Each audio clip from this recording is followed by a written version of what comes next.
este dado un calentamiento global. Para eso nuevamente tenemos que irnos más atrás en la historia del desarrollo del clima y de la temperatura, y a partir de eso podemos determinar si es posible o no. Y nuevamente, estos son datos secuenciales. Un aspecto en el cual me especializo yo es el lenguaje humano. El lenguaje humano es esencialmente secuencial. Entonces existen muchos ejemplos en los cuales hasta nos equivocamos nosotros, decimos al revés las cosas, decimos la burla de nuestros amigos, ¿no? La pregunta es, ¿todos estos aspectos los podemos modelar también como datos no secuenciales? Digamos, aplicamos un feed forward, aplicamos una convolucional y podemos tener resultados buenos. ¿Qué opinan ustedes? Tal vez sí, ¿no? Tal vez no exactamente, no necesariamente, o sea, hasta probar el problema no lo vamos a saber. Por ejemplo, tenemos un tweet y en el tweet vamos a tener una serie de palabras y estas palabras van a indicar detesto mi carrera en ciencias. Y entonces, con detesto ya es un elemento muy fuerte en el cual podemos saber que está mal ¿cómo se llama? El sentimiento hacia el tweet o hacia ciencias. Entonces puede ser que nos funcione, pero no vamos a poder tener una relación más profunda. Entonces, regularmente, los procesamientos secuenciales nos permiten procesar de una manera más, digamos, más completa, tratar de extraer las relaciones íntimas que están dentro de la secuencia para poder procesarlo, pero tiene un costo y que vamos a ver en un futuro, y este costo es mucho tiempo de computación. O sea, son redes muy pesadas y tienen problemas. Entonces, mi primera recomendación es, por el hecho de que vean un dato secuencial, o sea, un problema secuencial, no necesariamente tienen que aplicar redes recurrentes. Pero, evidentemente, tienen que aplicar también redes recurrentes para comparar y a ver si tienen algún beneficio o no lo que ustedes están haciendo. Digamos que dan mucho en biología, se utilizan las cuestiones secuenciales, todas las proteínas, el ADN, todos son datos secuenciales que ustedes pueden utilizar de la misma manera que estuvieran trabajando prácticamente con un lenguaje humano. Entonces, es una pequeña definición aquí abajo, pero en general vamos a ver el ejemplo de por qué es importante, o en qué circunstancias es importante modelar el problema como un problema secuencial. En el primero, no es lo mismo decir hola escuela de verano que hola verano de escuela, ¿no? Entonces, el primero, aunque el segundo suena un poco raro, pero digamos que lo que podemos interpretar del segundo es que es como está el verano y después ese verano se disfruta en la escuela, ¿no? Y en el primero es definitivamente hola y nuestra escuela de verano, ¿no? A esto le llamamos una entidad de nombre, y entonces lo que analizaríamos en el primer ejemplo es que arriba hay un evento y esto es escuela de verano, y abajo primero tenemos una temporalidad y tenemos un lugar. El tiempo es el verano y el segundo es escuela. Entonces, si nos fijamos, en este análisis inmediatamente quebraría un modelo no secuencial. Es un ejemplo de que no todo es únicamente bag of words. No sé si ha trabajado con bag of words, pero lo que dice bag of words es que tenemos todo un conjunto de palabras en el procesamiento del lenguaje natural. Entonces, extraemos cada una de estas palabras, las metemos en una matriz, y aquí vamos a identificar cuántas ocurrencias de la palabra hay. Tenemos esta matriz la podemos meter, digamos, a un clasificador como un feed forward, y a partir de eso ya tenemos nosotros digamos que nuestro clasificador, ¿no? nuestro formato de clasificador. En este caso es un ejemplo donde fallaría un clasificador no secuencial. Bueno, y para ello existen las RNNs, lo siguiente, las RNNs no son el único modelo para modelado secuencial. Por la dinámica de este curso vamos a ver únicamente RNNs, pero existen RNNs, se pueden utilizar las convolucionales de forma secuencial. ¿Qué significa esto? O sea, lo que ustedes pueden hacer en casa con lo que aprendieron ayer o no sé cuándo lo hicieron, toman un cacho de secuencia y aplican por temporalidades los CNNs, y a partir de ello van a poder tener una mayor noción de lo que está pasando a través del tiempo. El nuevo estado del arte es el Transformer. El Transformer es un modelo especial de atención, que es con lo que vamos a ver mañana. Aplicar eso también de una manera no secuencial y nos permite procesar, no recurrente, nos permite procesar. Pero digamos que las bases van a ser RNNs y es lo que vamos a ver ahora. Muy bien, entonces viene lo divertido.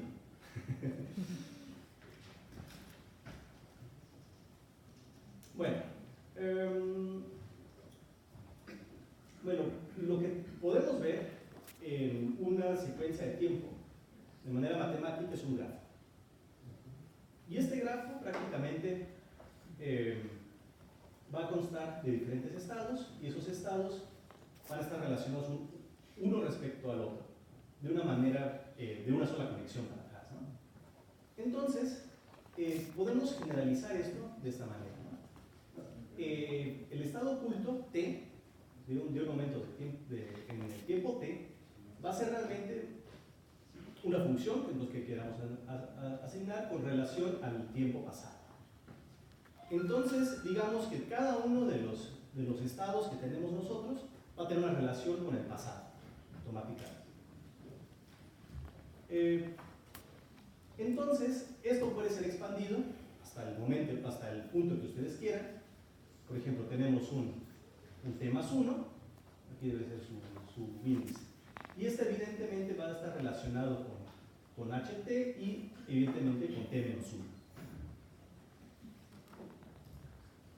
Entonces, el grafo es muy simple. Digamos que tenemos una secuencia de este lado. Bueno, este es el que queremos analizar. Este es el estado en el que estamos, está relacionado con tiempos pasados, pero además de eso también este va a tener una relación con los estados futuros. Y este es el concepto o la noción básica que se tiene para la recurrencia. ¿Por qué? Porque es un fenómeno recurrente. Tenemos nosotros una función recurrente que va a llamarse a sí mismo a través del tiempo. Y aquí lo vamos a analizar. Entonces, evidentemente esto no era una red neuronal, porque simplemente era una función recurrente. ¿Por qué? Porque nos falta la entrada, ¿no? Entonces, para poder nosotros entender lo que pasa es, en una red de recurrentes que tenemos nosotros el estado, el estado pasado, pero además de eso la entrada presente. Entonces, con nuestras X, va a haber una función que va a relacionar de alguna forma el estado pasado con la entrada, y esto nos va a dar nuestro estado actual. Y prácticamente una red neuronal se va a ver así.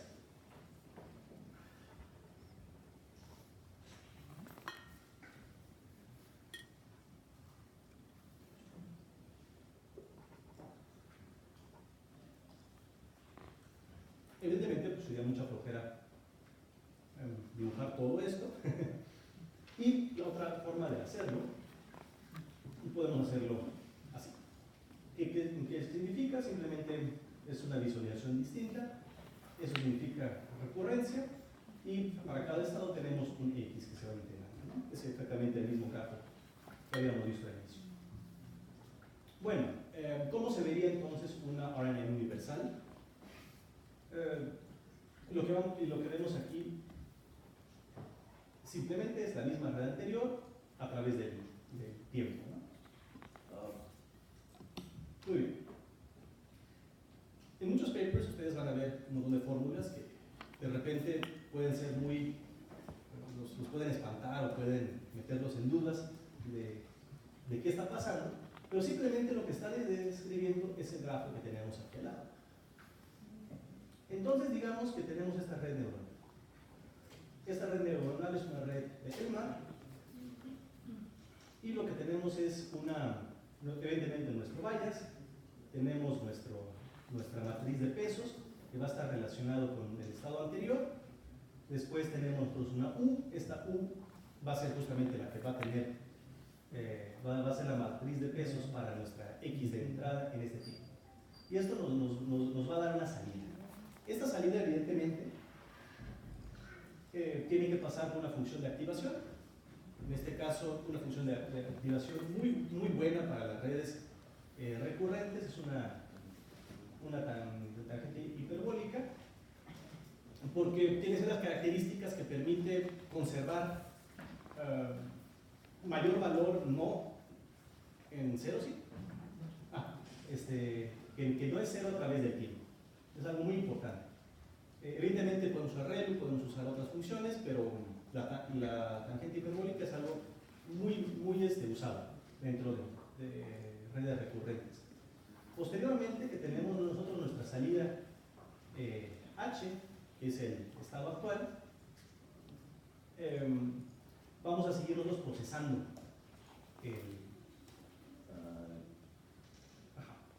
vamos nosotros a seguir procesando esto.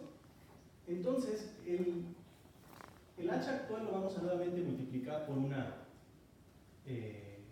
matriz de pesos, le vamos a agregar un nuevo bias después de nuestra función de activación, evidentemente, y entonces vamos a tener nosotros el valor de O, y este valor de O va a ser, perdón, esta es una Y, no es una H, y vamos a pasarlo por un softmax para poder calcular las probabilidades de salida de cada clase. Si se fijan, no es complicada esta red neuronal, pero lo interesante de esta red neuronal es que al fin y al cabo vamos a hacer referencia al estado anterior. Siempre tenemos que estar guardando nuestro estado anterior para poder calcular el siguiente estado de esta red. Muy bien, ¿cómo calculamos nuestra función de pérdida? Y es muy sencillo cómo la vamos a calcular, simplemente vamos a calcularla como la suma de las pérdidas de todos los estados. Entonces vamos a iterar por todos los estados, todas las funciones de pérdida, y esta va a ser nuestra función de pérdida final. Entonces esto parece ser muy sencillo, ¿no? El paso forward. ¿Alguien quiere pasar a hacer la derivada? Entonces, bueno, vámonos a lo interesante del asunto, que evidentemente, bueno, el step forward es bien padre, pero si queremos hacer el backpropagation se empieza a poner complicado, porque no solo estamos haciendo backpropagation por los layers que tenemos en el estado actual, sino que además de eso les vamos a hacerlo a través de la historia, ¿no?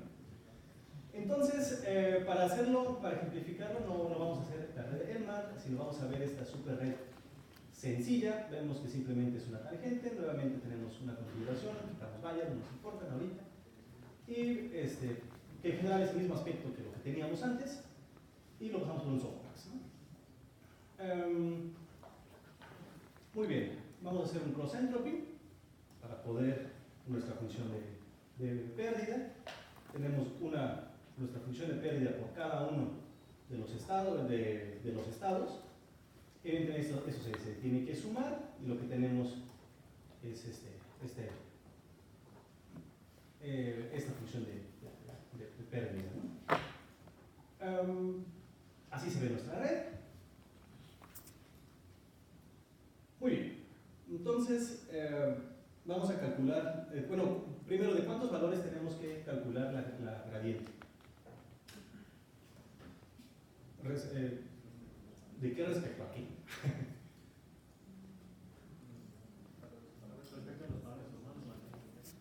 Ajá, serían las matrices, ¿no?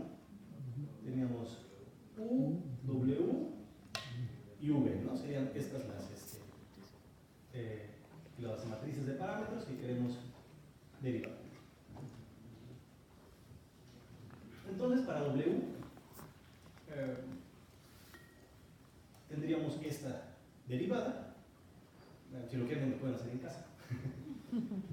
El asunto, bueno, aquí tenemos el resultado.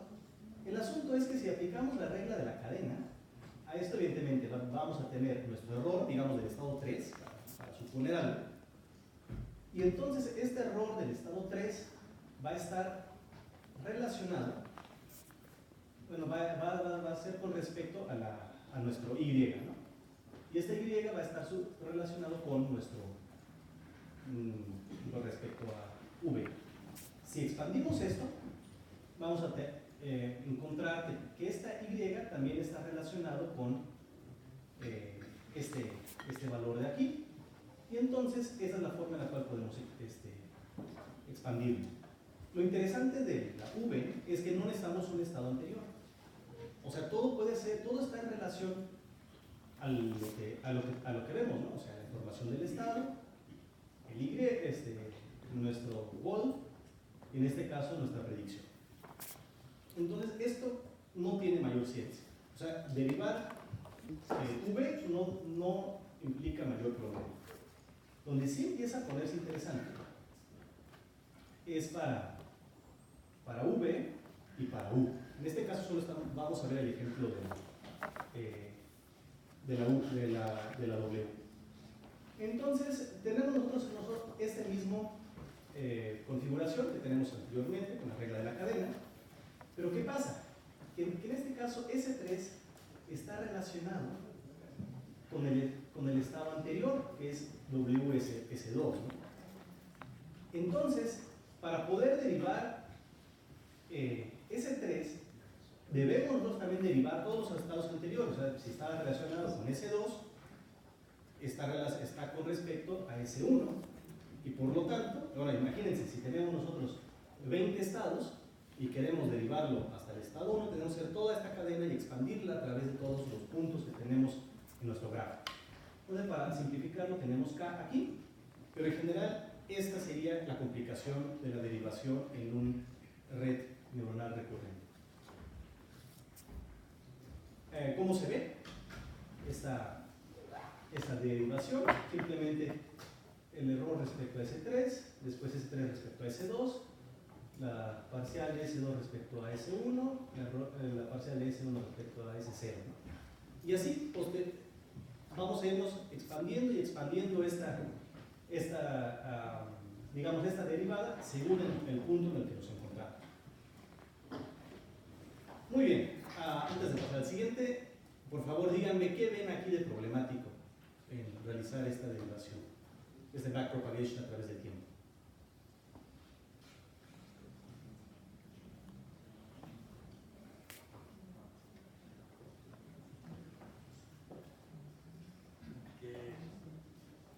Pues estás derivando una función tangente hiperbólica, ¿no? Y entonces, bueno, creo que ayer vimos que la derivada es el producto de la función por 1 menos la función, ¿no? Algo así. Y entonces, eso lo estás multiplicando en cada paso. Se va a empezar a ser chiquito, muy chiquito. Exacto.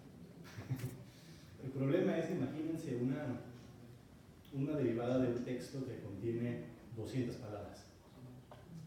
Imagínense hacer la derivada a través de,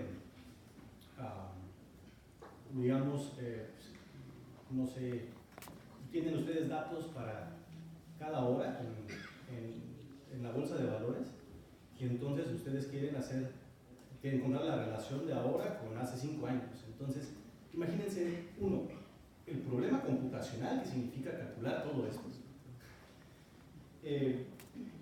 Aunque es lineal, pero pues es muy costoso. Y a pesar de que se pueda calcular, en un momento va a haber una convergencia a cero de muchos de los valores, y esto se va a propagar por toda la red. Entonces, lo que tenemos nosotros es el problema de que se van a desvanecer, que la gradiente se va a desvanecer a través del tiempo. Y esto nos lleva a las conclusiones por qué las redes recurrentes no fueron utilizadas durante mucho tiempo o simplemente se encontraban en un aspecto muy teórico a pesar de haber sido inventados en los 80s. Y tuvieron que resolverse una serie de problemas en los cuales hasta la fecha no están completamente resueltos, pero que comparten con todas las demás redes neuronales, ¿no? El primer problema justamente es la cuestión de que se va a desvanecer la gradiente, lo que había dicho nuestro compañero, pero además de eso también tenemos que poder explotar las gradientes, como creo que ya lo habían analizado con compañeros anteriores, y entonces se tienen que solucionar los problemas. Lo que podemos ver en general es que aquí tenemos nuestra función y la derivada de esta función la tenemos aquí. El problema son justamente las esquinas. En lo que más, conforme más nos vamos a las esquinas, más nos vamos a tender, más va a tender a cero, y eso nos va a llevar a que se va a desvanecer nuestra gradiente. Vamos a perder toda la información que tenemos.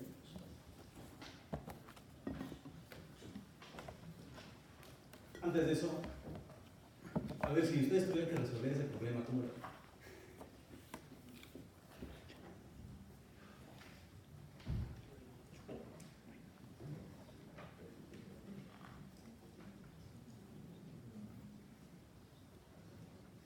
Ideas.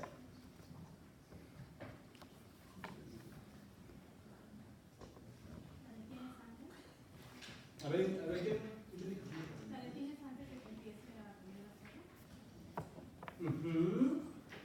¿Y cómo lo harías? A ver, porque recordemos que tener el paso backward, y nosotros no sabemos qué va a pasar al paso backward, ¿no? Entonces simplemente sabemos, o sea, no vemos en el entrenamiento qué está pasando, pero podría ser como que hay un if extraño, ¿no? Que nos detenga y diga, bueno, hasta aquí nos relacionamos. El gradiente constante puede resolver en cierto sentido, ¿no? El problema, ¿qué más? Se podría ir resolviendo por ventanas de tiempo, escogerte un cierto número de estados del pasado y quedarte con ese número e ir recorriendo la ventana. Esa es una muy buena opción, ¿no? O sea, lo que podríamos hacer simplemente es decir, pues no vamos a hacer la gradiente sobre todos los datos. O sea, únicamente utilizamos los últimos 10 datos. ¿Pero cuál es la desventaja de eso? Pues sí, o sea, si queremos tener toda la relación hacia atrás, entonces ya no tenemos esa información aquí. A ver, ¿qué más? A ver. Podrías como acotar tu espacio y luego verlo como en cada particiones y como, o sea, evaluando sobre estas particiones. No entendí exactamente cómo podemos. O sea, cuando ya está teniendo, bueno, más de cero, entonces lo acotas para que las colas, para las colas pasadas ya no las tengas, ya nada más analizas esa información. Y para no perder como mucho, puedes esa, o sea, ya la que está acotada, verla como por partición. Una opción, claro. A ver, ustedes que ya vieron mucho de redes neuronales, ¿y les parece si organizamos ventanas de tiempo y luego aplicamos un CNN en cada una de estas ventanas y después con la salida de las CNNs corremos otra vez la red neuronal? O sea, en vez de tener 1000 datos tenemos tal de 100 y después hacemos ventanas, ¿les parece? ¿Pero cómo? Ajá, aplicamos redes neuronales sobre ventanas de tiempo, calculamos, nos sale la salida, esa salida es el vector de entrada para nuestra RNN, y después de eso lo calculamos sobre todo ese ventana de tiempo. Es como hacer el proceso en cascada, ¿no? Ajá, claro. ¿Les parece una buena idea? ¿Qué otra idea? O sea, hay muchas. El chiste, muchas veces uno platica con muchas personas y cree que todo es escribir el STM, ¿no? Y ya está resuelto. Pero muchas veces los problemas no son así de sencillos. Entonces tenemos que encontrar soluciones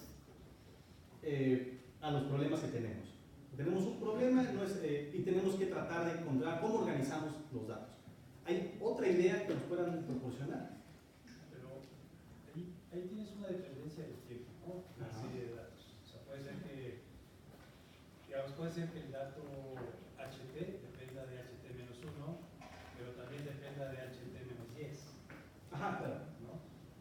Entonces, ¿cómo eliges la ventana de tiempo correcta? Bueno, vieron hiperparámetros, ¿no? O sea, hiperparámetros son valores arbitrarios que nosotros asignamos y creemos, bajo algún tipo de intuición, que van a funcionar mejor. Y si no funciona mejor, vamos a probarlo. Entonces, vamos a ver, usamos ventanas de tiempo de 3 o usamos ventanas de tiempo de 100. Y vamos a ir probando y cómo podemos organizar mejor nuestros datos. Sí, es muy artesanal, pero es el estado del arte en redes neuronales, ¿no? Entonces, sí, es muy buena la pregunta, y seguramente se pueden hacer estudios más rigurosos acerca de eso, ¿no? Pero la mayoría de las veces depende de los datos.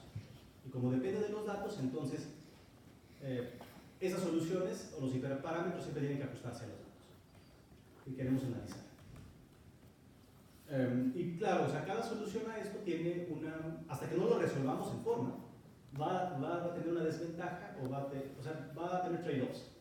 Nos va a permitir relacionarnos con cosas del pasado, pero sí no va a tener tan buena relación con cuestiones del presente, ¿no?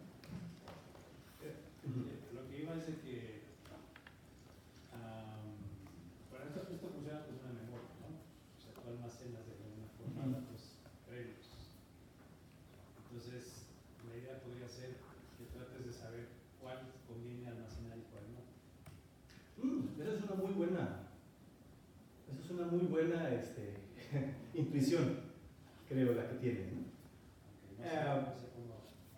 ¿Quién tiene idea de cómo se puede hacer?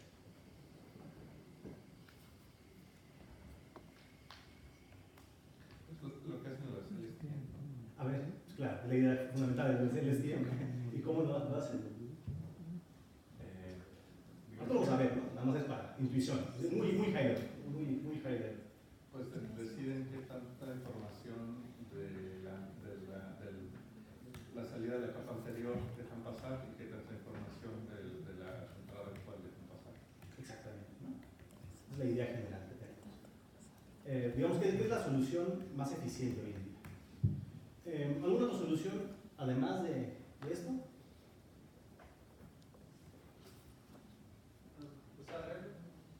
¿Relu? El problema de Relu es que manda mucho acero, ¿no? Entonces, digamos que lo que queremos es justamente por qué estamos evitando por qué estamos usando la tangente, porque hay muy pocos datos en cero. Entonces, la gran ventaja de la tangente es que nos permite conservar la mayor cantidad de información posible siguiendo el patrón, lo que debe de tener una función de activación. Entonces, por eso Relu no se utiliza mucho en RNNs.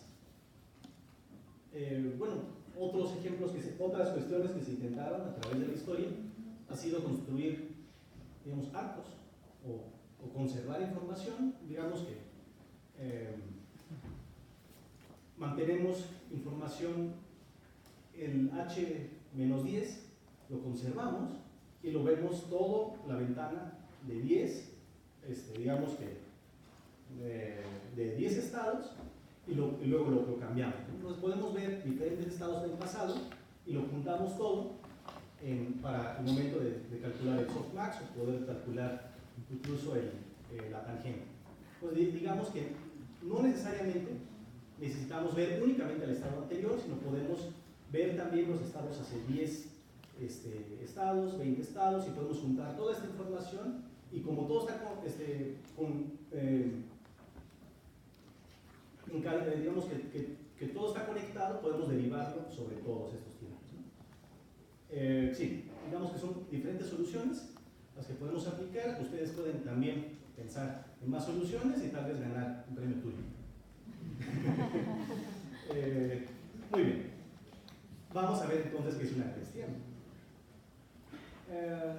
Una LSTM es un tipo especial de red recursiva, y en ese tipo especial de red recursiva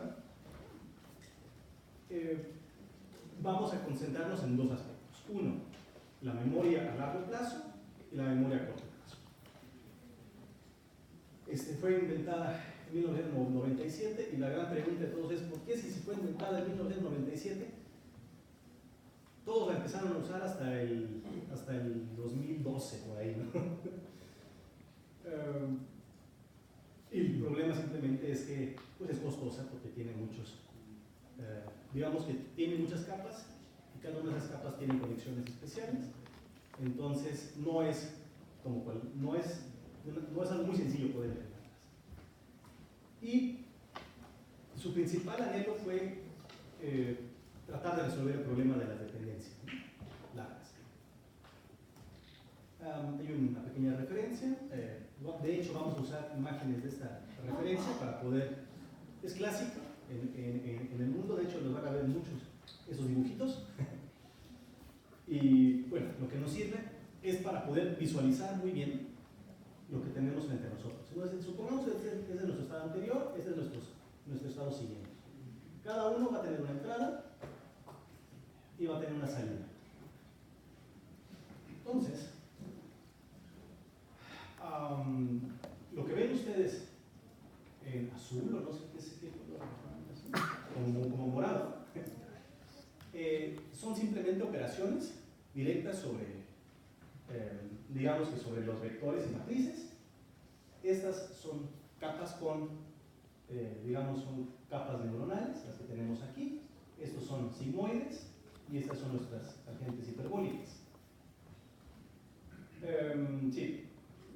Entonces, vamos a ver cómo funciona una LSTM. Una LSTM normalmente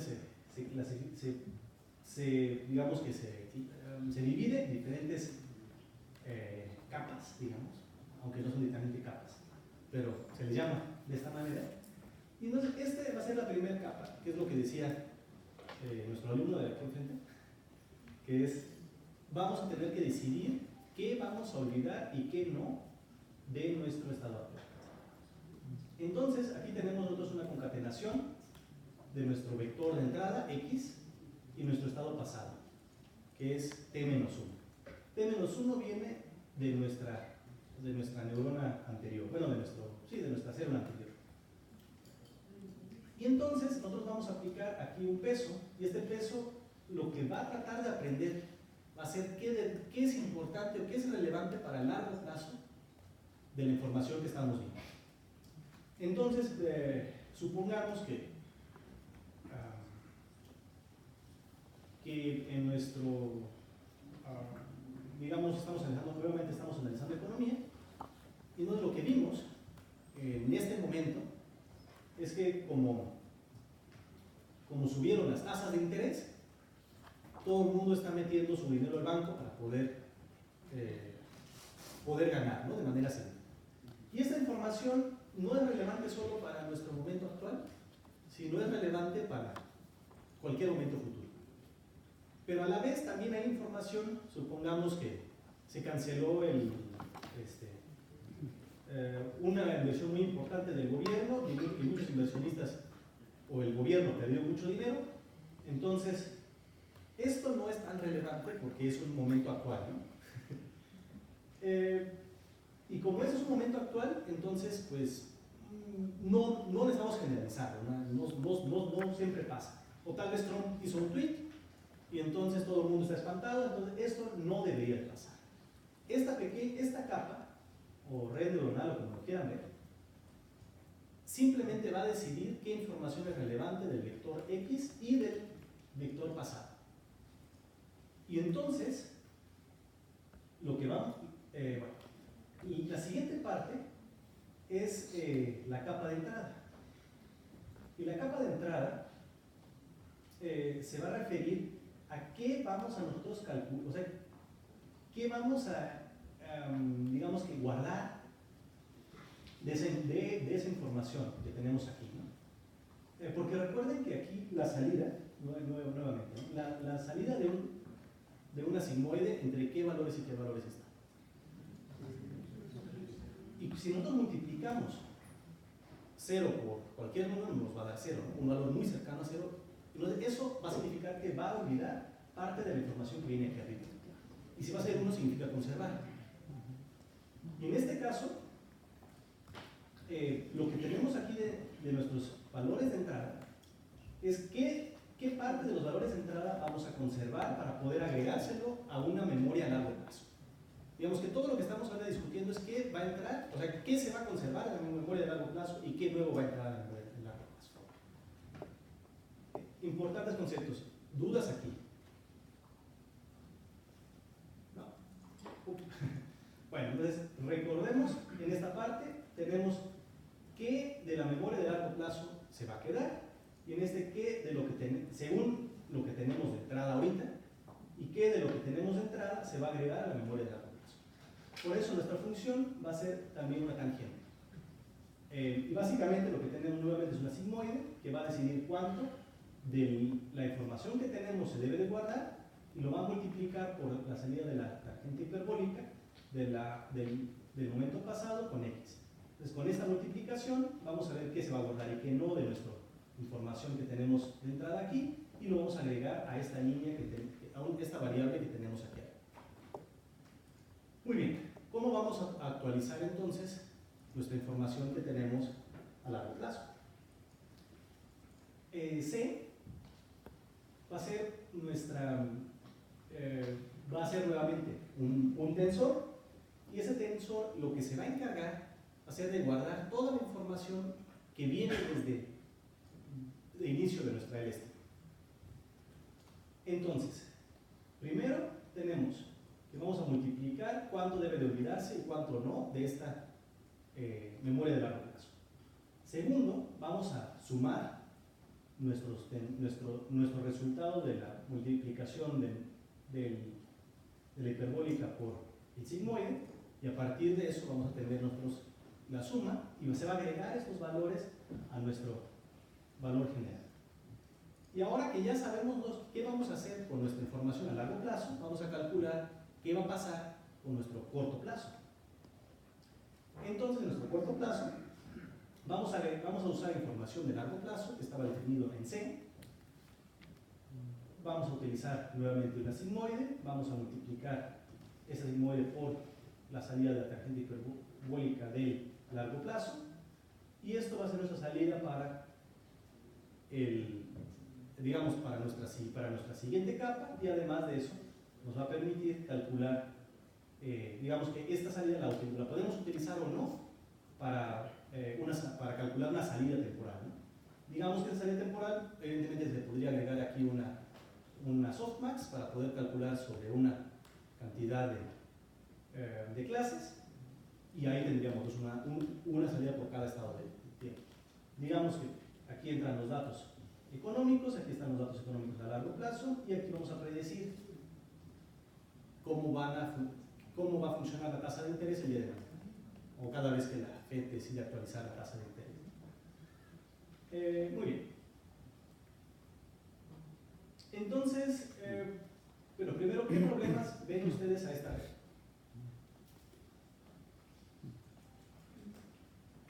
Además de estar impresionados de cómo pudo alguien pensar todas estas cosas, ¿no?, para resolver el problema.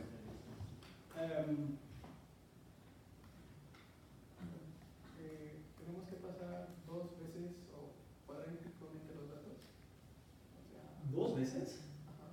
¿Dónde te estamos pasando 2 veces? Cuando estamos procesando, tenemos que hacerlo 2 veces y se vuelve cuadrático, ¿no? No, es una vez, ¿no? Pasamos una vez. No creo que sea 2 veces, a menos de que... No, creo que no.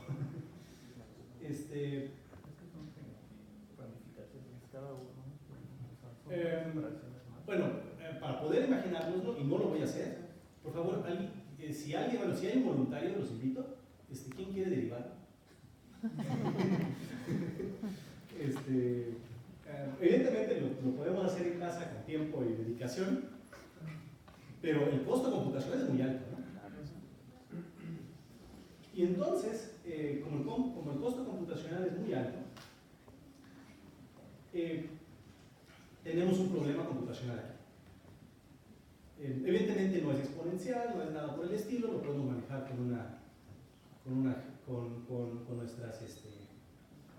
nuestras bellas tarjetas de juego, pero sí es costoso. Ahí el nodo de producto es realmente un producto, o sea, se multiplica Sí. las líneas que entran por las líneas que suben, ¿no? Y luego el otro nodo de suma es también una operación de suma entre esas líneas, ¿no? Pero cuando unes la salida de tangente hiperbólica con la salida del nodo de suma, ahí van en paralelo, ¿no? ¿A dónde? ¿Perdón? La salida de la tangente hiperbólica. ¿Aquí? No, a la derecha, el de arriba. La tangente, esa salida cuando se une al bus, llamémosle así, que viene del nodo de suma.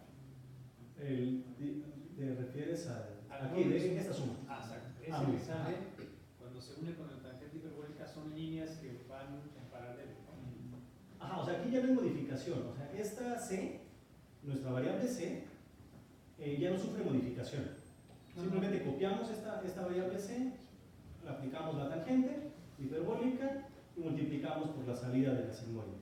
Sí, a lo que voy es de que si hay una línea en el que sale del nodo de suma, una sola línea, y una sola línea de tangente hiperbólica, cuando se juntan ya son dos. No, pero va para abajo. No, es que va para abajo. Va para abajo el flujo. Pues no, Va para abajo el flujo. Entra a la tangente hiperbólica. va hacia abajo. Sí, va hacia abajo. Aquí viene la... Ah, Sí, o sea, aquí se modifica C, pero aquí ya no se modifica. Aquí C ya no se modifica. la información va hacia abajo. Sí, ya. Sí, o sea, aquí únicamente, aquí vamos a verlo de nuevo. O sea, la primera parte es esta la modificación. Bueno, el primer elemento para modificarla es cuánto olvidar de C. La segunda es cuánto agregar a C. Se multiplica, se agrega y aquí ya no hay ninguna modificación. Pero agregamos C, usamos C y esta C simplemente lo agarramos y, como aquí vemos, lo multiplicamos. O sea, le aplicamos la tangente hiperbólica y lo multiplicamos por la salida de OT, que OT es esta capa de aquí. Sí, esta gráfica es confusa a veces. Sí, es conceptualmente un poco complicado. Tal vez un error es a veces verlo como gráfico, ¿no? O sea, gráfico puede ser como una primera impresión, o sea, fácil de entenderlo a primera vista, pero lo mejor es ver las fórmulas, siempre. Porque en las fórmulas sí tenemos exactamente qué está pasando, y en las fórmulas lo vemos claramente. O sea, C solo se modifica una vez. C se modifica con el producto de lo que habíamos visto aquí atrás, ¿no? Bueno, con la suma del producto de lo que tenemos aquí atrás, y después simplemente utilizamos C para esta operación de aquí, que sería que sería H1. ¿Estamos ahí todos? ¿Alguna otra duda? ¿No? ¿El procedimiento de agregar al vector la información como a largo plazo es solamente una vez o se puede como repetir? Esto se hace en cada estado. Cada estado decide si se agrega o no. Entonces, en cada iteración vuelves a hacer lo mismo. Pero nada más vamos a hacer una vez como un solo criterio de inclusión. O sea, no hay como varios en el mismo. Se puede modificar la LSTM. Justamente por eso tratamos de meternos a lo teórico de la LSTM para que en un momento podamos modificar. O sea, de hecho, ahorita vamos a ver que se modifican mucho. Entonces, digamos que el concepto básico es este, pero sí, evidentemente se le puede agregar más. Entonces, la primera cuestión que vemos es que es costoso en cuestión computacional. Y existe otro problema con el STM. ¿Qué ven ustedes aquí de problema?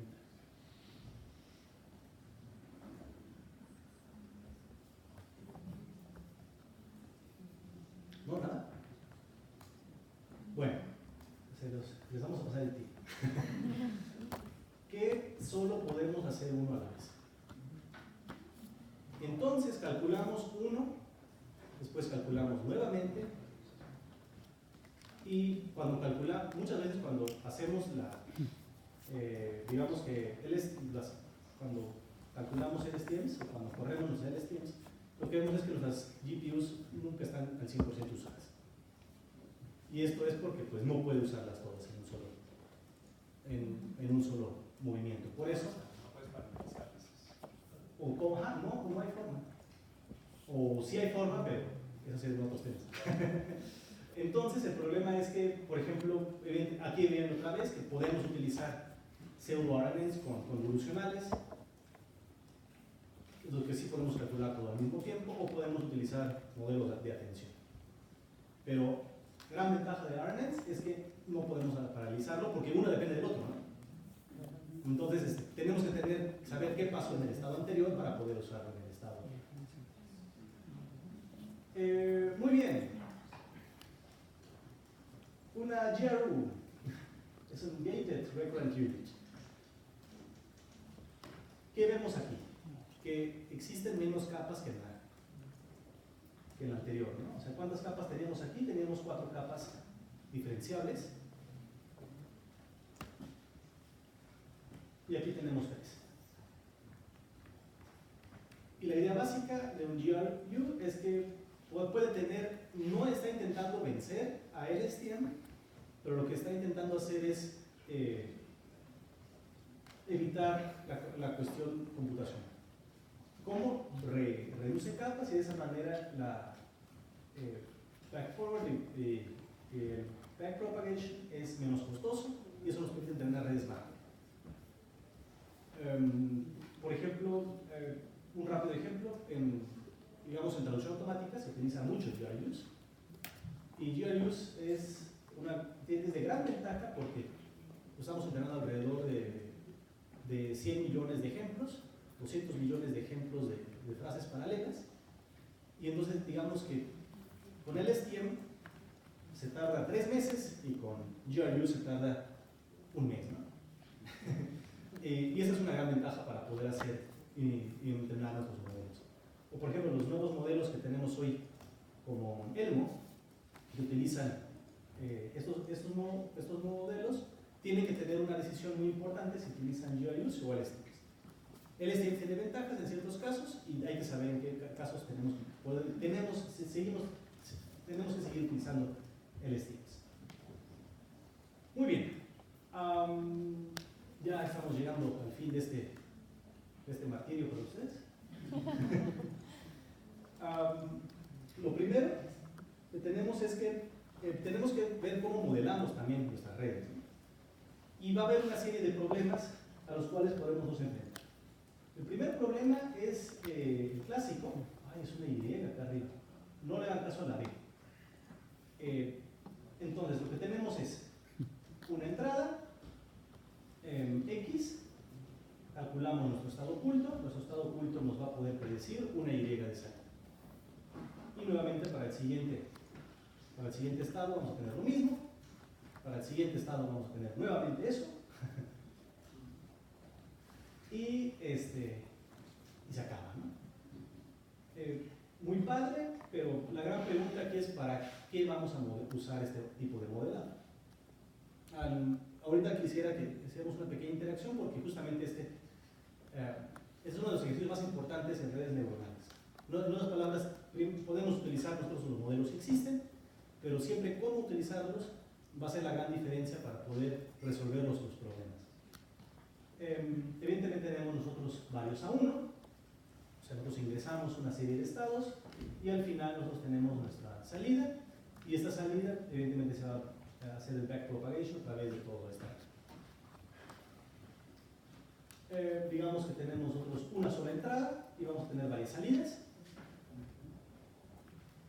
Y el más emocionante de todos, varios arrayos.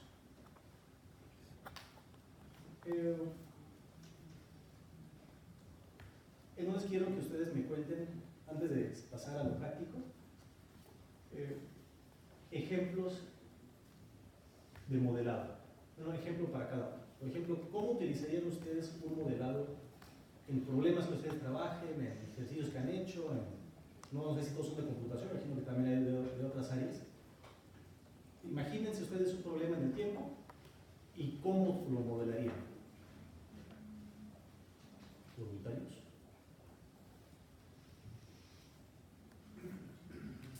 Traducción, ¿no? Traducción. ¿Cómo utilizarías traducción? Tienes la cadena de entrada en español y quieres una cadena de salida en inglés. Ajá.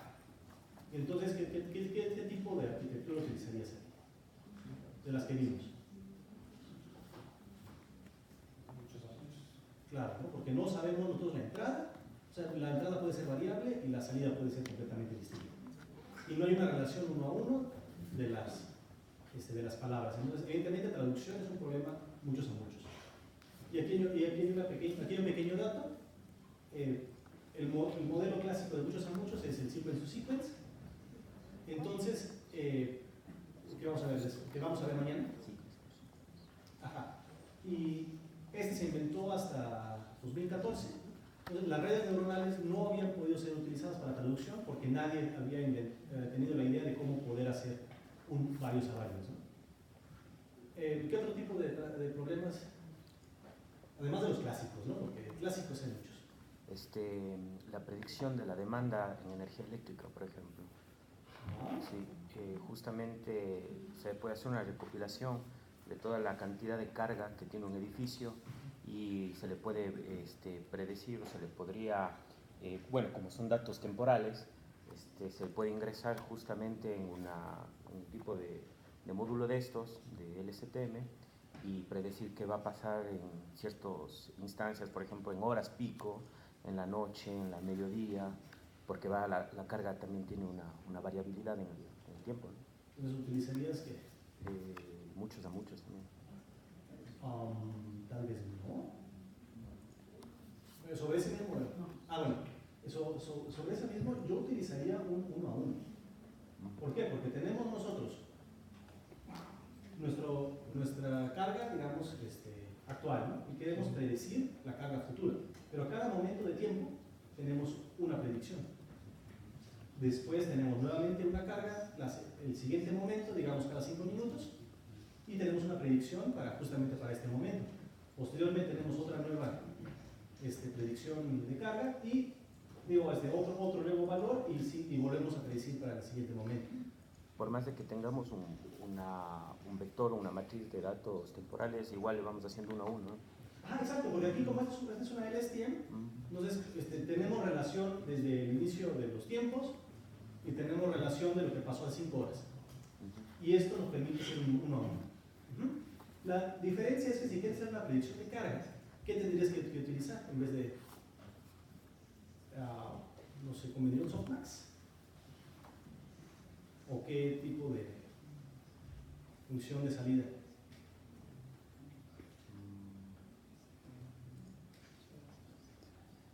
Pues hasta puede usar una sigmoide, ¿no?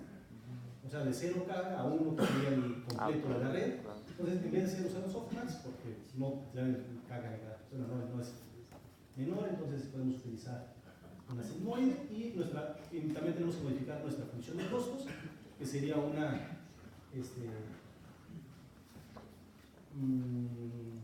¿qué sería buena?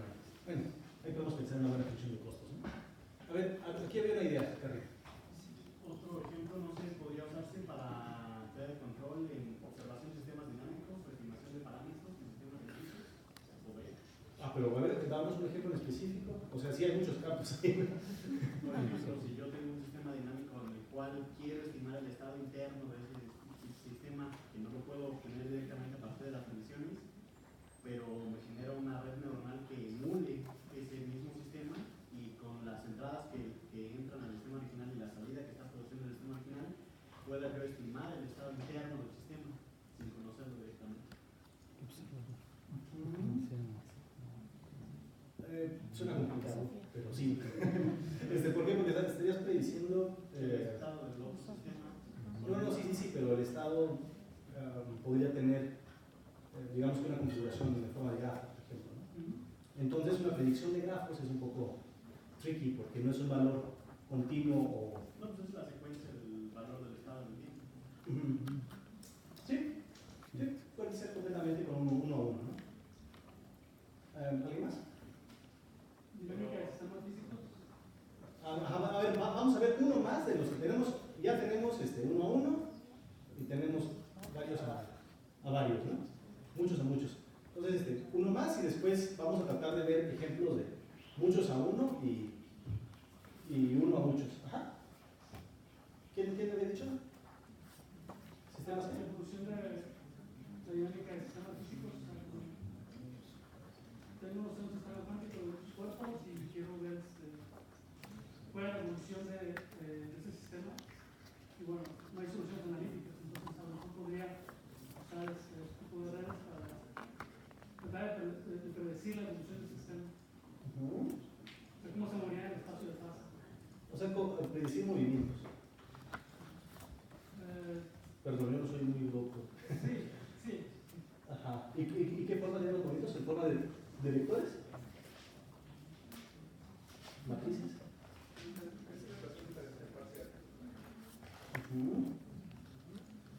Bueno, pero también se puede modelar como uno a uno, ¿no? Oye, pero esto sirve para modelar datos en continuo, o sea, por ejemplo, lo que decía aquí el compañero de predicción de estados de sistemas dinámicos.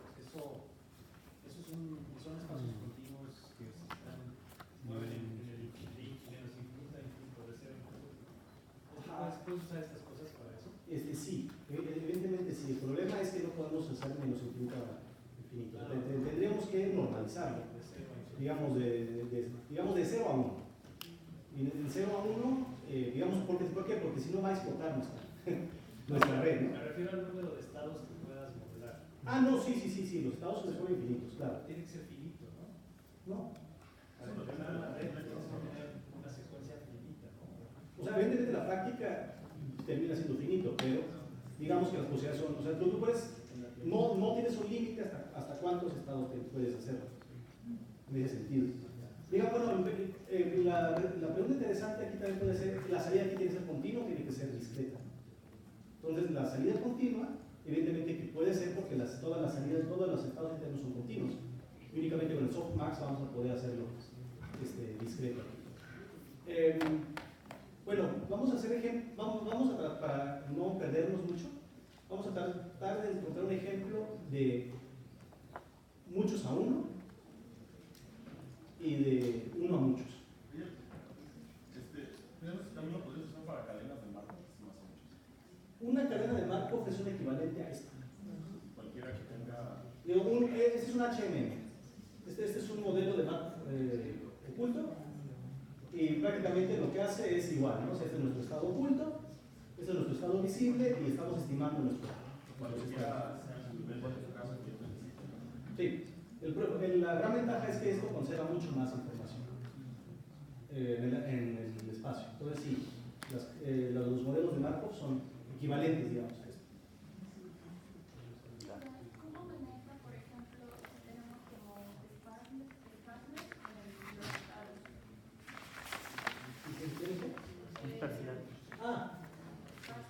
Sí, claro. El asunto aquí es que esto nuevamente, esta parte viene en el preprocesado. Entonces, evidentemente no toda la X vamos a poder meterla como la tenemos en los datos. O sea, si existe mucho este problema, podemos hacer reducción de dimensionalidades, podemos aplicar una serie de trucos para poder reducir esa dispersión. De hecho, ahorita uno de los ejercicios que tienen ustedes va a tratar de reducir este problema sobre el lenguaje. Pero sí se aplicaba a datos dispersos, ¿no? Por ejemplo, cuando one-hot encoding de las palabras, o sea, normalmente se usan word embeddings, pero sí se ha aplicado a las X sí pueden llegar a ser dispersas. O sea, sí pueden ser dispersas, pero tiene, digamos, consecuencias, ¿no? Sí, claro. Ajá, o sea, evidentemente, o sea, podemos utilizar los datos que queramos aquí. El problema es de que para poder mejorar los resultados podemos utilizar una serie de trucos para mejorar los resultados al final. Pero sí, o sea, evidentemente podemos usarlo. De hecho, manejan mucho mejor que cualquier otro modelo datos dispersos estos modelos. Bueno, como alguien que nos quiera dar un ejemplo rápido antes de que si no nos da tiempo de varios a uno. Por ejemplo, análisis de sentimientos. Sí, claro.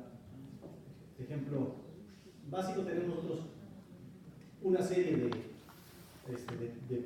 tenemos una frase, vamos calculando y al final nuestro resultado va a ser si el sentimiento es positivo o negativo, ¿no?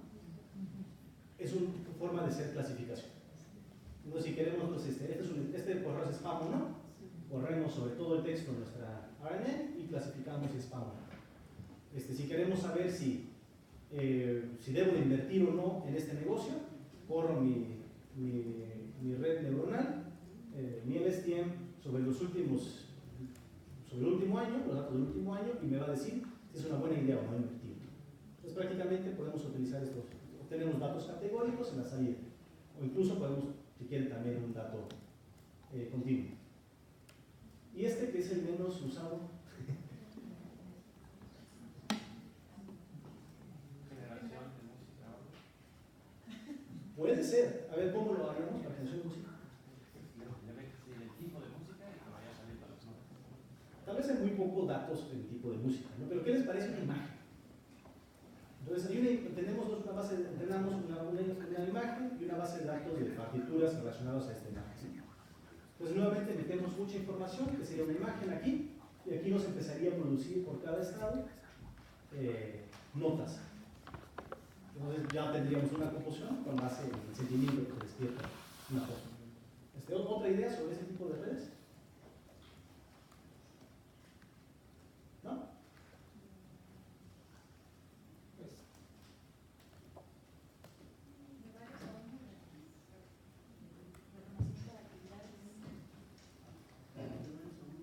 Sí, podría ser algo inverso como reconocimiento de actividad, o sea, que tú le digas corriendo y te produzca una serie de imágenes que tienen que ver con el movimiento de corriendo. Sí, puede ser como una. Sí, o sea, una palabra puede ser un poco difícil, pero sí. En general podemos modelar todo si aplicamos los trucos necesarios, ¿no? Bueno, entonces ya sabemos lo básico. La pregunta rápida: ¿quieren ver un cachito de cuestión práctica ahorita y seguirle después de nuestro break, o hacemos break primero y después de nuestro práctico? No, break primero. Todavía no está lunch. ¿Break? Todavía no llega el lunch. Eso es a las 12. A las 12. Sí, Es que media hora. no ha llegado el lunch todavía. Bueno, pues vamos a meternos a lo bueno. Tengo esto.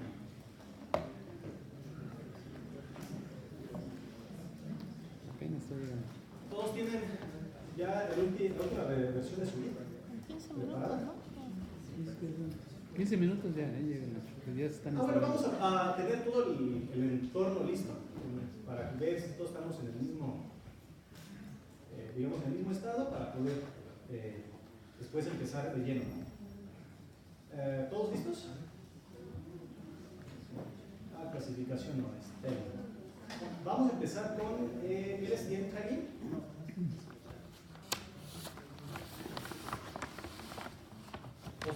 ¿Todos estamos listos? ¿No? ¿Sí? Levanten la mano los que ya tienen corriendo su notebook, muy pocos. ¿Cuál es, perdón? Es el STM tagging.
Vamos a usar el TensorFlow que está por default. Yo tengo el 2.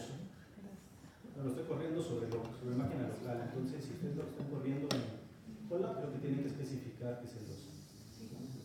¿Cuál es el notebook? El notebook es el STM tagging.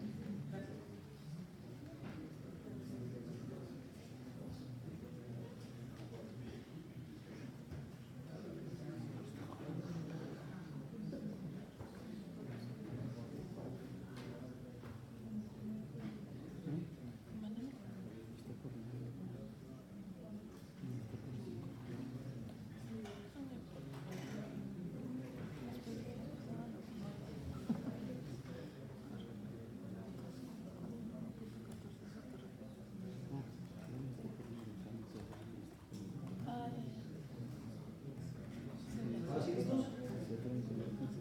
¿Ya? ¿Sí? ¿Sí?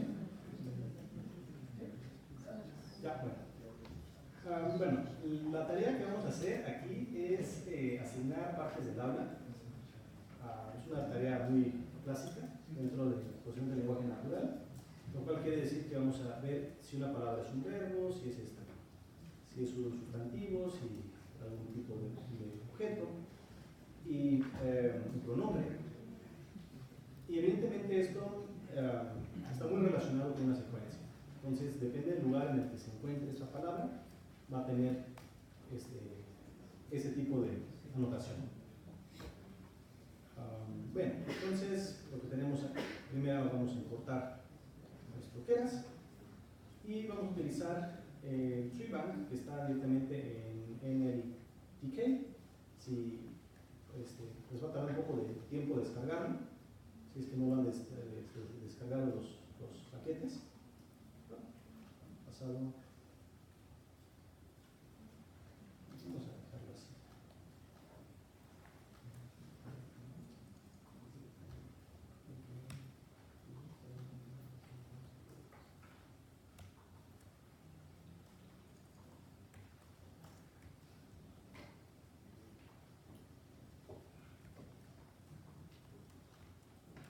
Bueno, lo primero que cuando lo descargan, evidentemente tenemos que ver los datos que tenemos o cómo están organizados los datos. Para eso imprimimos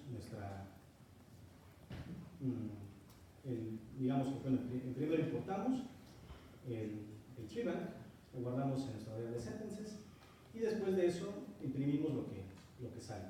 Perdón. Sí. Yo me pregunto, estoy en la línea 71, ¿ejecuto la 71? Sí, por favor, no, aquí yo, Sí. digamos que ya lo estuve ejecutando mucho tiempo, entonces aquí estamos en ceros, pero si quieren reinicio el kernel para que estemos en lo mismo, ¿no? A ver, sí, si no vamos a estar perdidos todos.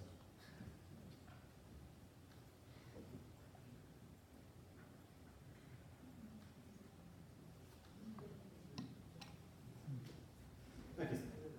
Sí, entonces aquí tenemos nuestra línea 1, después importamos nuestros datos y entonces estamos en nuestra línea 3. La idea de la línea 3 es que podamos ver nosotros,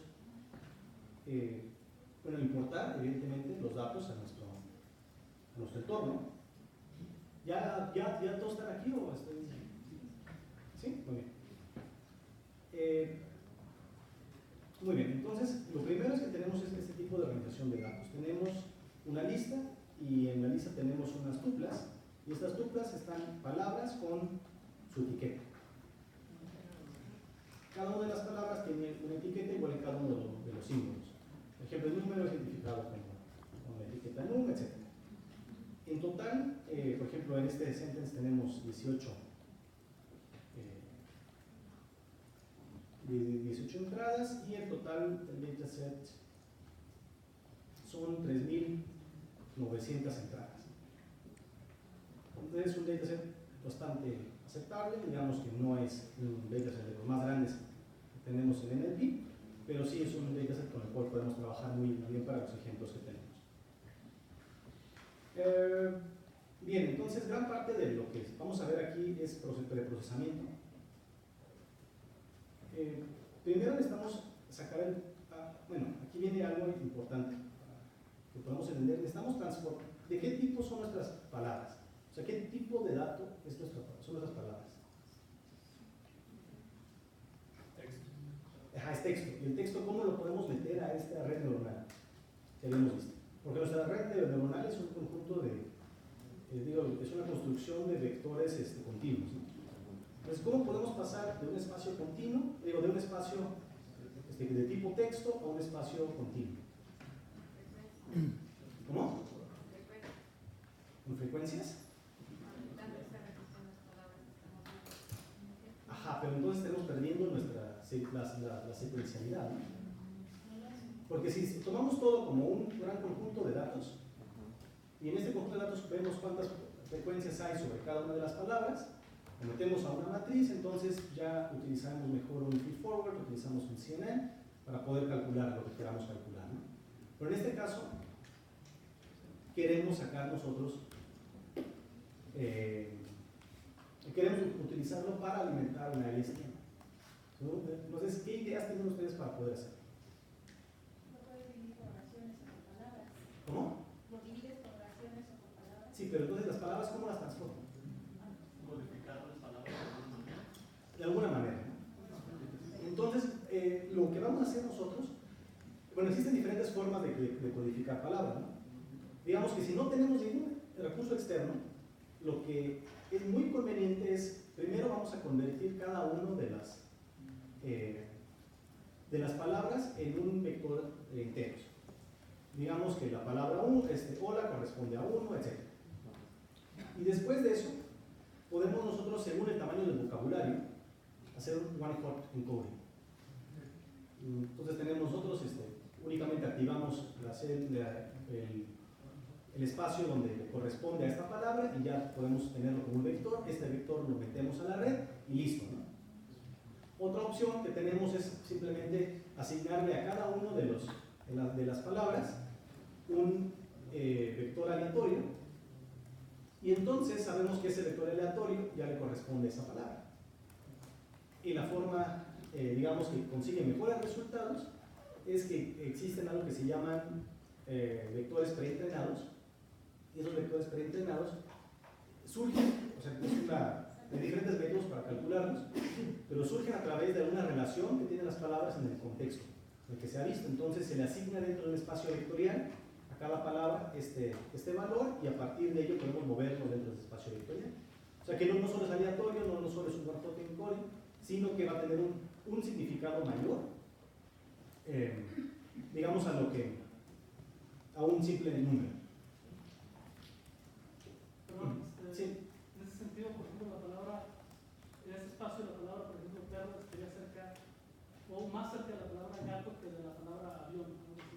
Exacto, esa es la idea, ¿no? Por ejemplo, existen diferentes métodos como Word2Vec, que serían los clásicos, Glow y Fasttext, y ahora todo lo nuevo que ha salido.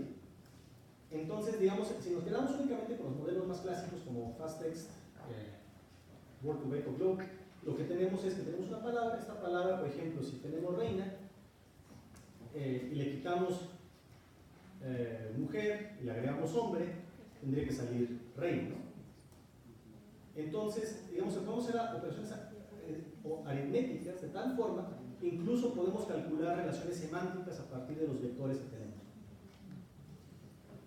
Y este es, digamos, que es uno de los mayores avances que se tienen en el estado, pero son muy fáciles de agregar a lo que tenemos aquí. Entonces, ¿por qué? Porque son grandes bases de datos, de vectores, donde simplemente hacemos un hash, conseguimos el vector que le corresponde a la palabra e insertamos esa palabra dentro de nuestra red, ¿no? Entonces, agregamos todo esto junto y lo metemos a nuestra etapa, a nuestra parte de procesamiento.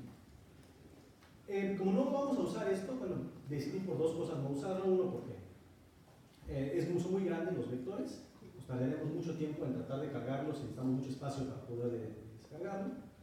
Entonces, vamos a tratar de hacerlo con un one-hot encoding aquí. Entonces, para esto, lo que evidentemente necesitamos es organizar nuestros datos. Y la forma en la cual organizamos nuestros datos siempre es crucial para poder obtener buenos resultados. Digamos que toda nuestra tarea a veces para tener un resultado no es inventar una red nueva, no es tratar de modificar la red, sino es ver cómo podemos utilizar de la manera más inteligente la red que tenemos, organizar nuestros datos y optimizar nuestras salidas. En este caso primero tenemos esta forma de nuestras listas, las separamos y vamos a tener dos listas, ¿no? Que serían los tags y los sentences, así de fácil. Ese sería nuestro primer código. Podemos imprimirlo también para que ustedes vayan viendo.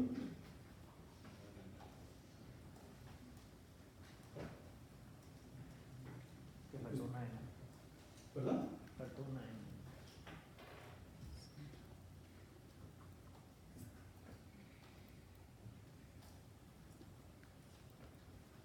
Entonces aquí ya tenemos los organizados únicamente las los enunciados y también tenemos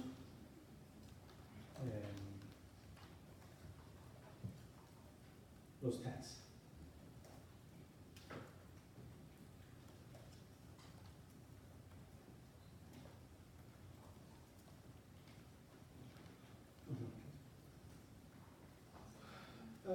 Hacemos nuestro splitting que tenemos aquí. Yo normalmente siempre hago el splitting de train y test. Digamos, train, test y development set, pero prácticamente en estos ejercicios vamos a utilizar únicamente el development set y el training para poder tener una idea de qué es lo que está pasando. Entonces, si ustedes gustan, después pueden ver si el resultado realmente que tenemos es tan bueno o tan malo como el que tenemos sobre development. ¿Para ti qué es test o validation? Validation. Ajá, o sea, tenemos nosotros nuestro training, tenemos una pequeña fracción para poder tunear nuestros hiperparámetros y después evidentemente aplicamos esto al test, ¿no? Al último. La idea básica, creo que ya la habían discutido anteriormente, es que si bien el resultado, o sea, evidentemente se va a ajustar siempre nuestros resultados al training, porque es sobre lo que vamos a trabajar. Vamos a comprobar qué tan bien lo está haciendo sobre datos que nunca ha visto, que sería nuestro development set o nuestro validation set. Pero la idea aquí también es que podemos ir modificando nuestra red o podemos cambiar los hiperparámetros que habíamos dicho que son estos valores arbitrarios que podemos ir cambiando según lo que necesitamos, ¿no? Y al final lo podemos aplicar al test. Supongo que eso ya lo tienen bien dominado, ¿no? ¿No? Muy bien. Después de eso, vamos a extraer todo el vocabulario de nuestro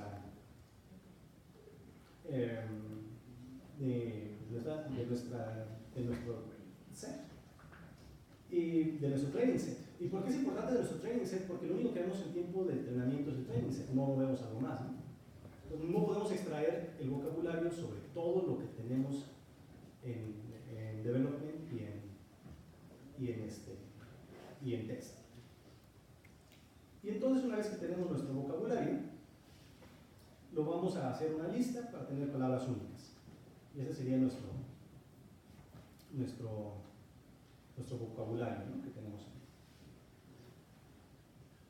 Pues vamos a ir rápido. Perdón, ya no entendí. ¿Cuál es la diferencia entre el vocabulario y la lista única? Eso, perdón, es lo mismo. Disculpa si me... Sí, de hecho vamos a volver a revisar qué tenemos nosotros aquí. Y vemos que estos son nuestros tags que encontramos y también las palabras, ¿no?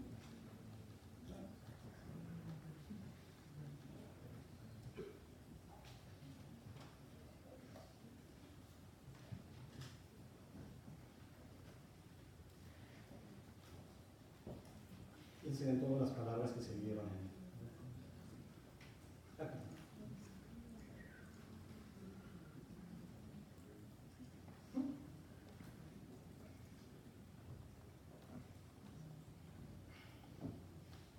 Muy bien, después hacemos nada más revisamos qué tan grande va a estar nuestros diferentes sets de entrenamiento. En este caso tenemos 2.800 de training, 300 de development y 783 para el test. Es más o menos aceptable, ¿no? Lo que tenemos. Aquí va a venir algo interesante en datos categóricos. Sobre todo para el lenguaje. Y es que realmente podemos ver todas las palabras, digamos, en momento de entrenamiento. O sea, ¿conocemos todas las palabras en momento de entrenar? No, o sea, el vocabulario es muy grande. Y además de eso, si nos vamos a temas más interesantes como Twitter, imagínense, ¿no? O no sé, ¿han visto cómo escriben en Facebook? Entonces, digamos que queremos analizar, usar este algoritmo para analizar cómo escriben en Facebook. Entonces va a estar muy, digamos que difícil poder hacerlo. ¿Por qué? Porque hay cada barbaridad que uno ve. Y nuestros modelos tendrían que poder trabajar con eso. Y entonces, para eso vamos a meter un concepto que utilizamos mucho al momento, en cualquier situación en la cual las entradas son datos categóricos, que son OOBs. OOBs son objetos que son, digamos, que no vistos en entrenamiento. Son out of vocabulary. Cualquier palabra que no se haya visto en el set de entrenamiento, automáticamente le vamos a asignar nosotros el valor de out of vocabulary. En este caso tenemos nosotros lo que tenemos como OOB aquí, le asignamos el valor de 1. O sea, tenemos el padding. ¿Alguien sabe qué es padding? Voy a tener que explicar. Entonces, bueno, primero explicar este símbolo especial. Y ese símbolo especial es para se le va a asignar a todas las palabras que no se han visto. ¿Es una solución para el problema? No. Lo que esperamos es que, podemos codificar de todas formas, de alguna manera, las palabras que no se han visto y esperar que a través del contexto se le asigne el valor esperado. Digamos, lo que está a la izquierda, lo que está a la derecha, por parte de nuestra red neuronal, lo vamos a poder hacer. Pero no es una solución buena, esto de OOB. De todas formas, es un primer paso, ¿no?, que tenemos. Después asignamos valores especiales para pairing, para begin of sentence y end of sentence, que significan que también es un dato relevante poder asignarle a un enunciado que estamos iniciando o estamos terminando. Yo lo pongo de manera genérica, en este ejemplo no lo utilizo, pero para otros modelos es muy importante, ¿no?, tener begin of sentence o end of sentence. Vamos a tener, y lo vamos a realizar estos datos en formas de diccionarios. El diccionario nos va a permitir que cada una, vamos a ingresar como índice una palabra y nos va a regresar el valor de esta palabra. Si fuera sí. ¿Pero podrías explicar lo de padding, por favor? Ahorita ahorita lo voy a poner porque ahorita vamos a procesar padding. Sí, entonces el padding ahorita lo explico.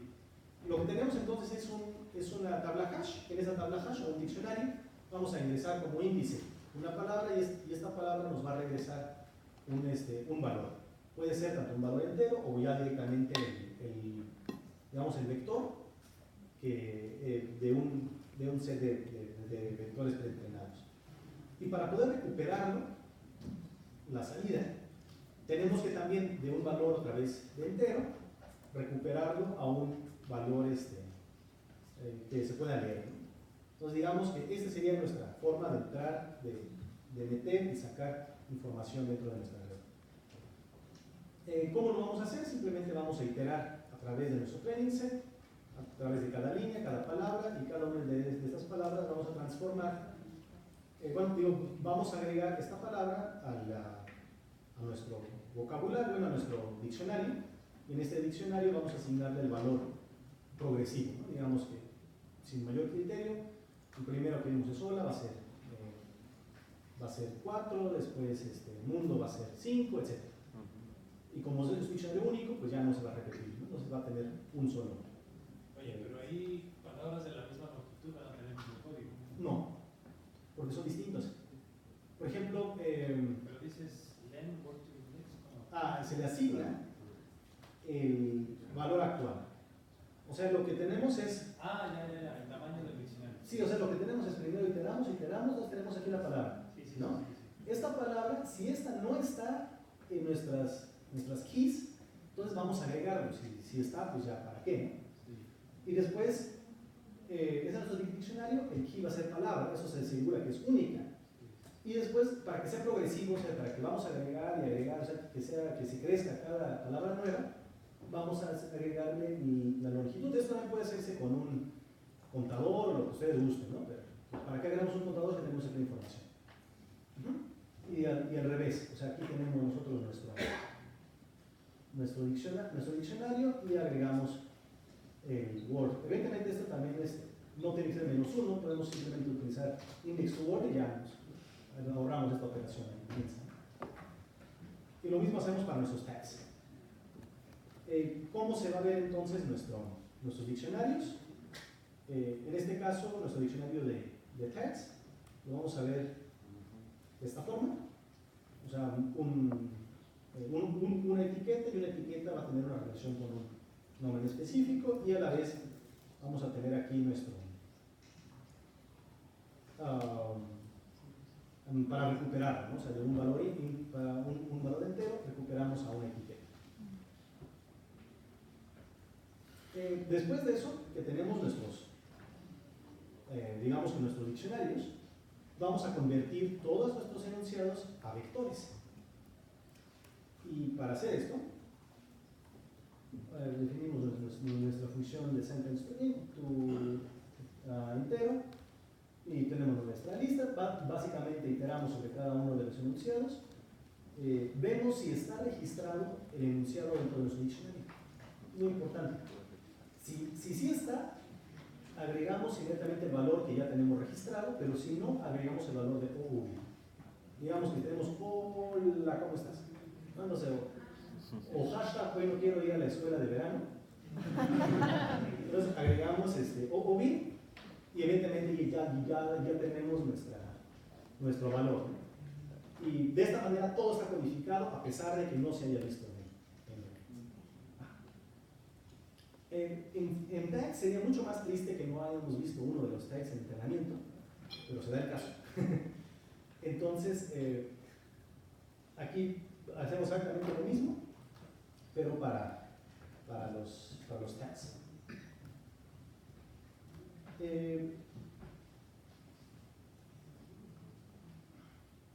Y después vamos a hacer justamente el procedimiento, aquí ya que tenemos definidas nuestras dos funciones de cómo hacerlo, lo vamos a hacer para todo nuestro dataset, ¿no? Sobre todo los splits del dataset, y ya vamos a tener nosotros nuestros valores enteros. Vamos a correr. Y pues para ver que sí es cierto,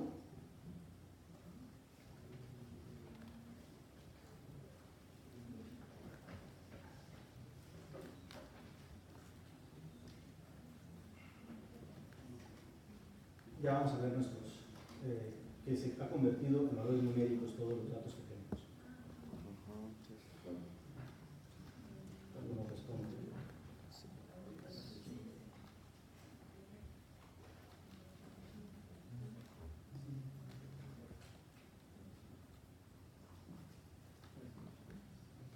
Pero al beginning of sentence no se le pone. Les comenté que ahorita no lo estamos usando porque digamos que no es tan relevante para este problema. Yo lo pongo como, digamos que esta lista siempre la pongo como default para el momento que se utilice. Pero por ejemplo, si ustedes consideran que en un momento es importante para su problema definir dónde es el inicio y dónde es el final, entonces se lo agregan ustedes, ¿no? Entonces simplemente lo que hay que hacer aquí es modifican esto y ponen un begin of sentence y un end of sentence aquí, ¿no? En sus cadenas y listo, respecto al problema. Evidentemente que ustedes, como es un problema de predicción muy básico, tienen que quitarse a la hora de evaluar la etiqueta de begin of sentence o end of sentence para que no les influencie. ¿Podría ser un print de train X0? ¿Cómo? ¿Podría ser un print de train X0? ¿Un print de qué? ¿De train? Train, sí. Vamos a ver. Esto se ve así porque recuerden que nosotros estuvimos, o sea, lo primero que vimos en la, ¿cómo se llama? En el momento de definir los valores del diccionario fue del train. Entonces vemos aquí cómo progresivamente se ve el 5, 6, 7, etcétera, etcétera, ¿no? Pero evidentemente si nos vamos más arriba, este ya no sería el caso. ¿Por qué se ve así? Porque, bueno, ¿cómo podemos solucionar este problema que podría en un cierto momento no ser lo que queremos? Es que podemos hacer aleatorio, o sea, podemos aleatorizar nuestros datos y listo. Pero en general no debería representar un problema, ¿no? Lo que estamos viendo. Aquí lo que quieres es entrenar el modelo para que reconozca el tag. Exacto. Para cada entrada es un modelo 1 a 1, para cada palabra va a encontrar un tag. Por eso también está nuestra configuración de nuestros datasets de esta forma. Tenemos el mismo tamaño de nuestras entradas a las salidas.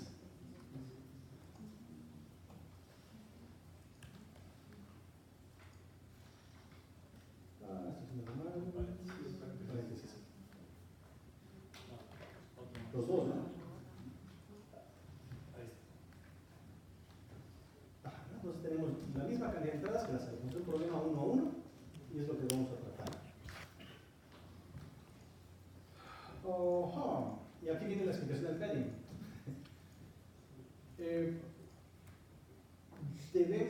Nuestro LSTM o RNN, en su caso, la célula que ustedes gusten, va a recibir un tamaño de vector dado. O sea, no puede ser que en un momento tengamos un valor de entrada, una dimensión del vector de entrada de 30 y en otro de 40. Entonces, ¿por qué? Porque incluso lo vamos a poder, digamos que lo estandarizamos a un solo tamaño. Y sobre todo también cuando queremos hacer batching, que digamos visto aquí, también queremos dividir en segmentos, digamos que de tamaños semejantes. Y en ese sentido, lo que tenemos nosotros es que queremos hacerlo del mismo tamaño. Por eso vamos a ponernos un tamaño máximo de enunciado, y el tamaño máximo de enunciado puede ser un hiperparámetro, puede ser el tamaño máximo visto en entrenamiento, puede ser lo que ustedes gusten. El asunto es que todo lo que no va a contener ningún valor, lo vamos a llenar de ceros. Y eso es el valor de trading. Entonces, lo que no queremos procesar nosotros, lo vamos a rellenar de ceros. Y con la intención de que sea un solo vector, bueno, que los vectores tengan todo el mismo tamaño. Entonces, ¿cómo se va a ver esto? Tenemos nuestro tamaño máximo de 128. Y entonces, como tenemos nuestro tamaño máximo de 128, y esto era bastante chiquito antes, este enunciado, vamos a rellenar todo de ceros. Si el chiste de las redes recurrentes es poder meter series de diferentes tamaños, ¿por qué queremos ahora fijarnos todos al mismo tamaño? ¿Es por procesamiento o por qué ponemos otra vez esa dimensión? Bueno, son varias explicaciones. El primero es una cuestión práctica de lo que estamos utilizando. En este caso lo que estamos utilizando es Keras. Keras es un poco menos flexible que otros entornos, como por ejemplo PyTorch. Al parecer, ahorita, yo no soy experto en Keras, porque yo utilizo mucho más PyTorch por lo mismo, que es mucho más flexible en lo que tú dices. Pero TensorFlow, hasta TensorFlow 1, tenía la cuestión de que era una red estática. Entonces, en las cuestiones estáticas teníamos que fijar eso, como lo tenemos ahorita. Pero a la vez, tiene otro motivo que nos facilita mucho alternarlo con batches. O sea, que podemos dividirlo si tenemos un mismo tamaño. Pero sí, o sea, es posible entrenarlo de la manera que tú dices, sí, definitivamente. Ahorita sería cosa de adaptar a TensorFlow 2, a ver si existe la posibilidad de hacerlo aquí, ¿no? Pero en general se utilizan estos mecanismos para poder evitar este problema. El padding puede ser antes o después, ¿no? Exacto, o sea, podemos hacerlo antes y después. En este caso lo utilizamos muchas veces después. ¿Hay alguna ventaja que diferencia? No, realmente no está afectado. Es que en este me parece que no importa porque es 1 a 1, ¿no? Exacto. Pero si quisieras clasificación, sí sería mejor el padding antes, ¿no? Para que Sí, si no tú estás pasándole ceros a la LSTM y pues está contando. No, porque no influencia nada, o sea, no aprende nada, es entrada 0-0. Sí. Ajá, sí, no hay ningún, incluso el mecanismo interno de Keras ignora. Va, ¿alguna otra cuestión aquí?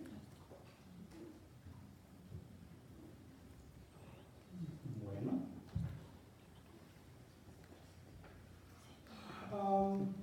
Podemos utilizar datos categóricos o no para los tags. En este caso vamos a usar la cuestión, bueno, vamos a hacer los datos categóricos, funcionan un poco mejor para predecirlo, pero existen muchas formas, ¿no?, de poder adivinar, digo, de poder predecir. establecer o configurar los datos de salida. Prácticamente hacemos esto, hacemos un one-shot encoding de cada uno de las clases de salida, y entonces ya tenemos fácilmente, podemos aplicar un softmax de salida para poder predecir a qué clase es más probable que pertenece la palabra de entrada, ¿no? Creo que aquí no hay ningún problema. ¿No? ¿No?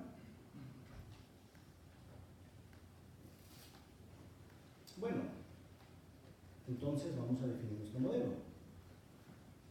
¿Habían usado la forma funcional? Sí. Bueno, no vimos, pero sí. Muy bien, yo voy a trabajar ahorita con pura forma funcional, porque para lo que hacemos nosotros en secuenciales es mucho más útil la secuencial al momento de poder usar valores, incorporarlos, juntarlos, ponerlos en un solo, digamos que en un solo modelo. No es normalmente una capa después de otra. En este caso sí es una capa después de otra, pero vamos a hacer una modificación después del break de este modelo para poder incorporar más información que solo las palabras. Entonces, primero definimos nuestro input, que va a tener aquí está la cuestión, que necesitamos definir nuestro tamaño de entrada, y a partir de eso poder tener nuestro input general, ¿no? Después de eso tenemos vamos a pasar estos valores enteros a un embedding. ¿Qué quiere decir? Que vamos a hacerlo prácticamente aleatoriamente. Vamos a generar a partir de números a un espacio continuo de un tamaño que definimos aquí, todos los vectores de la entrada. Entonces, esto es la funcionalidad de high level que tiene Keras, pero que no necesariamente tienen que utilizar. Entonces, esto lo utilizamos porque pues, sirve, pero normalmente esto no nos va a permitir conseguir el mejor performance posible. Entonces, si ustedes en algún momento quieren, digamos que mejorar sus modelos o hacer algo especial sobre sus modelos, este sería un buen punto para poder intervenir. Disculpa. Sí. ¿Qué pasa si en lugar de embedding se usa una capa lineal nada más? Es que realmente esa es una forma de hacer un embedding, exactamente, Sí, ¿no? pero Ajá. ¿es lo mismo o sí hay una diferencia? Es más rápido el embedding. Ajá. Sí, es más rápido, y además de eso, digamos que también tienes que ver los hiperparámetros de la capa lineal. Tienes que ver que realmente es como funciona. Entonces, puedes utilizarlo, pero tendrías que tener un fuerte motivo por qué hacerlo. Entonces, por ejemplo, un fuerte motivo por qué hacerlo es utilizar, por ejemplo, ventanas. Digamos que no solo queremos tener digamos que la palabra como tal, para el embedding de la palabra, sino queremos además las 5 palabras y las 5 palabras a la derecha. Y así cada una de las palabras va a embeber la información que está alrededor, ¿no? O tal vez va a utilizar la información de las últimas 3 letras de la palabra anterior y las 3 de la siguiente para hacerse una idea. Entonces, estas son modificaciones que ustedes pueden meter aquí. Y ahí es donde entraría, por ejemplo, una transformación lineal o incluso un LSTM. Chiquito que puede calcularte los valores para ver el LSTM grande. ¿Y es necesario que el embedding tome el one hot o puede entrar con los índices? Bueno, en Python se puede entrar con los índices sin hacer one hot. No sé si aquí hay algo. No, siempre hay una transformación a un vector. O sea, no puede ser un índice por un índice, porque lo que se va a calcular es una forma vectorial, ¿no? Entonces, pero no tiene que ser un one hot, eso es lo que es importante. O sea, es un one hot, pero puedes asignar valores aleatorios, por ejemplo. Entonces, tu embedding va a ser, asignas para cada uno un hash específico sobre valores aleatorios correspondiente al índice, ¿no? Entonces, sí, esa sería como la noción. Pero también pregunta, en lugar del embedding le puedes, por ejemplo, si ya calculaste por otro lado un word to vector, ¿no? Ajá. Y ya tienes los embeddings de las palabras, ¿puedes usar esos y ya no meter esta? Sí, esa es la idea. Esta capa no sea necesaria si ya tuvieras calculados los vectores, ¿no?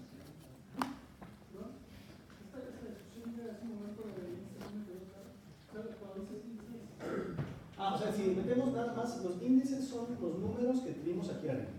Estos. Entonces, esto sería un escalar.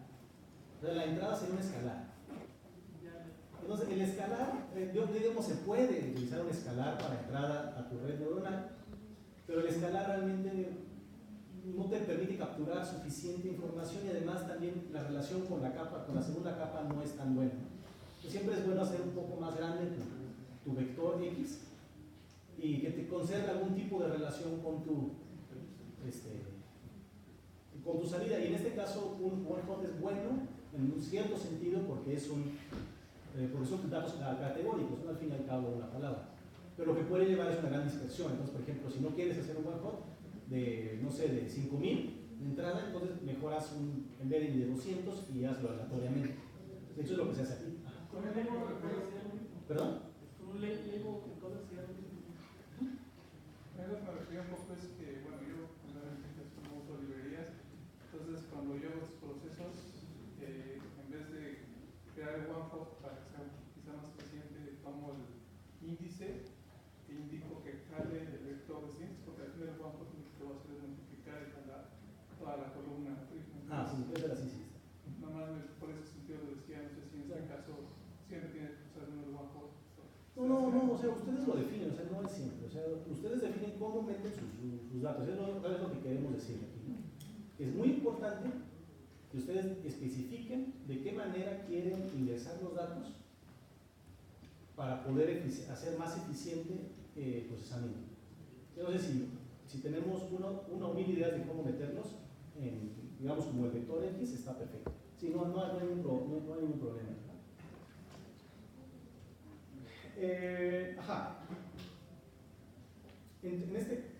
Posteriormente, bueno, hacemos un dropout nuevamente, ya saben, se pueden meter dropout donde quieran. Nunca hace daño meter un dropout. Ya saben que es un dropout, evidentemente, ¿no? Muy bien. Y aquí viene un concepto que tal vez no se conozca a integridad, que es un BioSTM, pero no sé si tenemos tiempo. Creo que son las 12. Entonces, bien, lo dejamos aquí. Seguimos después de nuestros 20 minutos de descanso.